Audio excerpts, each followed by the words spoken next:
Hello, my name's Matt Richardson. I'm a stand-up comedian and sometimes TV presenter. If I was going to give 3 pieces of advice to anyone doing stand-up comedy, it would be only do it if you really like admin and driving, because it's about 95% of the job. Only a tiny amount of it is on stage, 20 minutes a night, and the rest of it is kind of like booking gigs and driving around.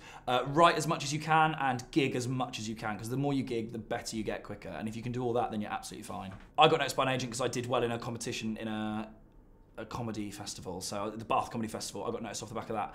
But if you're kind of doing quite well, if you're gigging loads and writing loads and you're doing really well at gigs, then naturally agents come to you. You don't really have to approach people. You can, but people kind of start to see you, and agents go to loads of gigs. Like, people are very aware of who's good and who's doing really well. So it's kind of just be as good as possible is the best piece of advice you can have.